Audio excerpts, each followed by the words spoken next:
आपने क्या कहा था मोदी जी ने कहा था रुपए अस्पताल में है। हाँ, तेरा बाप का भी मैं ऐसा साथी था। तू क्या बात करता है? उसको लेके घूमा। चुप चुप चुप चुप चुप। Honorable members,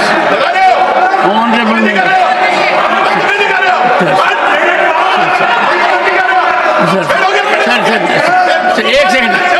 मैं जानता हूं इन लोगों हमारे कम्युनिस्ट के साथी शुरू से ऐसे हैं, ये ज्यादा उत्तेजित हो जाते हैं क्योंकि बहुत कम रह गए हैं। अगली बार इनकी विदाई इनकी भी हो जाएगी, केरला से भी विदाई हो जाएगी और जगह से तो हो ही गई है, इसलिए ज्यादा कूद रहे हैं। ये मैं दिल्ली के बारे में कह रहा था। सड़कें एनडीएमसी एरिया की सड़कें नहीं खराब है, दिल्ली की सड़कें जो खराब हैं आप जाके देखिए, कहीं भी बाहरी दिल्ली में जाके देखिए, चलने लायक नहीं सड़क है। शिविर का क्या हाल है आप जाके देखिए, क्या हाल है वहां पर, कैसे लोग किस स्थिति में रह रहे हैं। और यहां पर ये कहा जा रहा है कि मुझे 5 साल और दे दो। आदमी खुद कह रहा है 2020 में हमने सुना था कि उन्होंने बोला कि मुझे 5 साल दो, मैं यमुना को साफ कर दूंगा।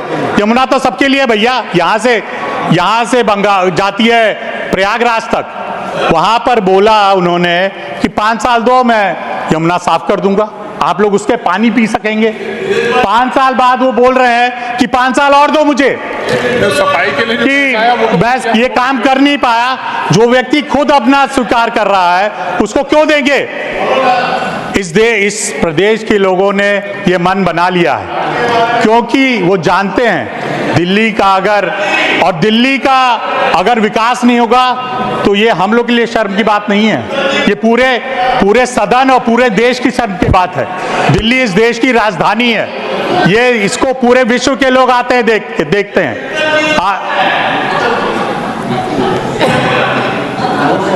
वो समझ रहे हैं, वो इसलिए बोल नहीं रहे, वो जानते हैं सच्चाई को।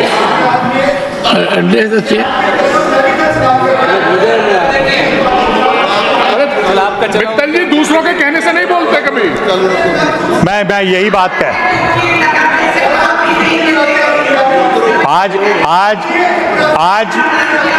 आज यहाँ पर घोटाले हो रहे हैं, यहाँ शराब घोटाला हो रहा है, यहाँ करीब लैंड घोटाला हो रहा है और यहाँ का पैसा कहीं और लगाया जा रहा है।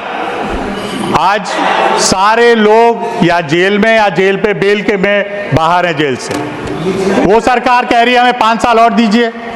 ऐसा कैसे हो सकता है? मैं यही कहना चाहता हूं। मैं पता नहीं क्यों उत्तेजित हो रहे हैं दिल्ली की बात सुनकर हमारे साथी। मैं तो अभी इसके बाद बिहार और पूर्वांचल पे आना चाहता हूं। मैं बिहार पे आना चाहता हूं। मैं तो नाम लेके कहना चाहता हूं, मनोज झा जी का मैंने वक्तव्य सुना, मैं आश्चर्यचकित रह गया कि ये 15-20 साल में क्या हुआ है बिहार में। जो अभी मैं तो बधाई देना चाहूंगा हमारी वित्त मंत्री जी का कि उन्होंने बिहार के लिए इतना कुछ कहा है, लेकिन मनोज जी को लगता है बिहार के लिए कुछ नहीं दिया उन्होंने। जो वहां पे था वही बिहार, लगता है मनोज जी तब आप दिल्ली में पढ़ाते थे, बिहार गए नहीं आप। 90 से 2005 तक आप बिहार गए नहीं लगता है मुझे। मैं खुद अपनी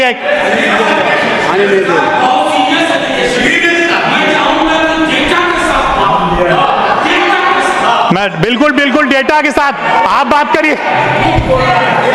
करिएगा, मैं आपको बाद में करूंगा। 90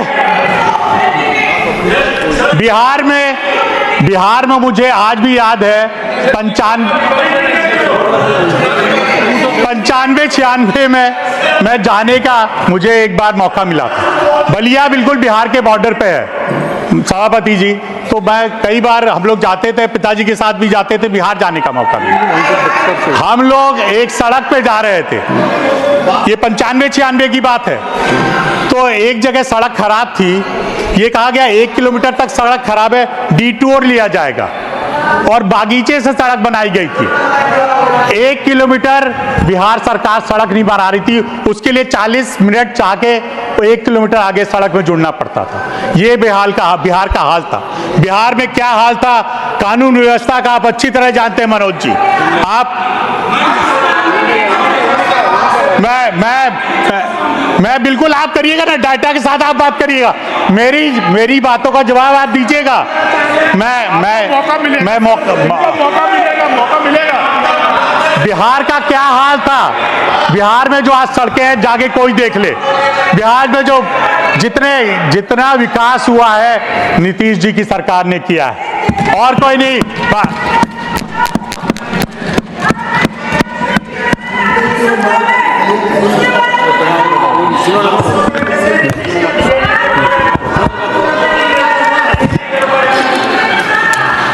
ये बात सही है,